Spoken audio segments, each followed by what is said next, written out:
done so that it doesn't impact negatively on the incomes of our farmers. So I will review that policy of the pricing, whether we need a market driven or a setting price in the steel sector. Thank you. Pukosing. Thank you, Speaker. And at least the nominee in his 62 years has at least found some time to find motivation or work in public service. Not like others who are going for retirement and they are forced to join public service. So my question to the nominee is this. Is coming in at a time when we can view or see agriculture as dead, which is actually supposed to be the backbone of this country. But the sector is dead. And what I mean, Honorable Speaker, is if you look at outlet, which is market of agriculture, is dead. All manufacturing or value addition to motivate farmers to do their farming is dead.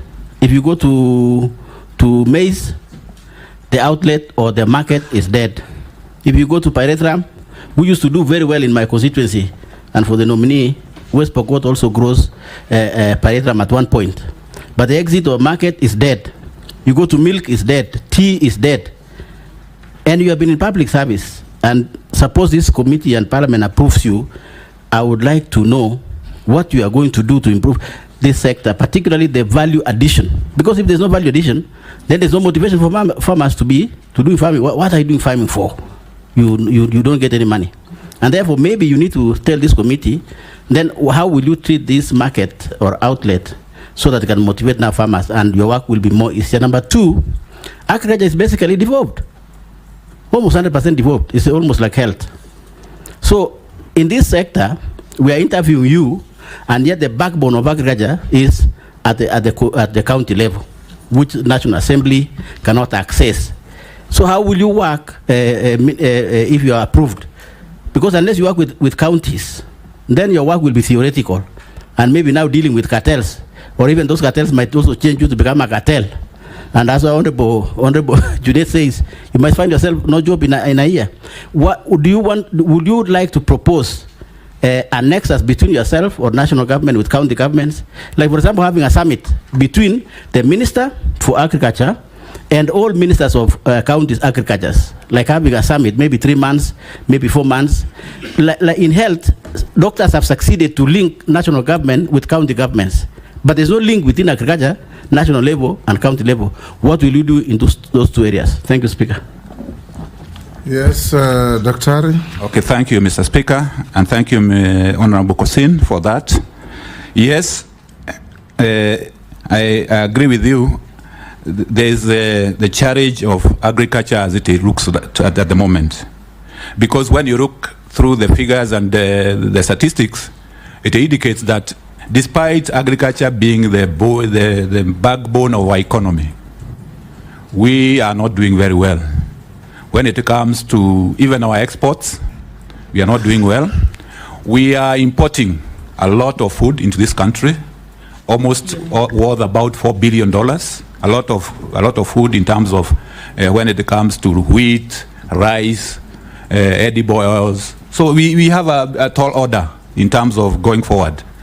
And food security sometimes is threatened when it comes to maize production. But the last season has proved, for instance, that with good interventions, like the subsidized fertilizer, despite the problems, we can still have food security, where we produce over 48 million bags, and farmers are able to, and the country is able to have semblance, a good food security.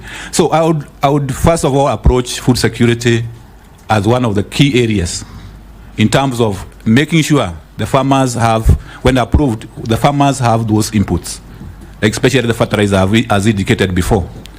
The food security is also about making sure that those inputs are delivered on time and they are good quality. And the other issue, which is related to your second question, is apart from inputs, farmers need services. And these services are to be provided according to the Constitution. These are functions which are devolved, like extension. Extension, I would dare say that where I started those years ago, I feel pained to see what is happening. Extension, as we know it, is dead. Completely. Yes, it is dead. You go to the farmers have left to be their own devices. They don't know what to do. And you know, agriculture is about technology. Without the appropriate technology, you can do very little in terms of productivity. So this issue about engaging the counties will be, if I'm approved, will be one of my greatest and clearest priority, in that I will use all the structures which are provided, the intergovernmental structures, to engage the counties, to see what we can do, capacity build them, to fill the gaps.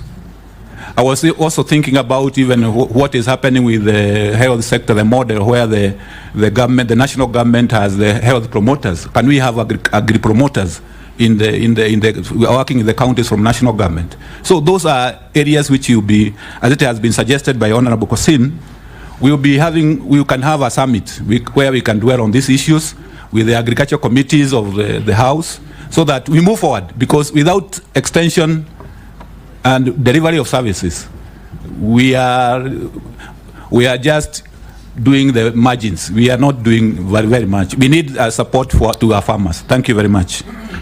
You are aware that formulation of agricultural policy, even where it's devolved, is still vested in you.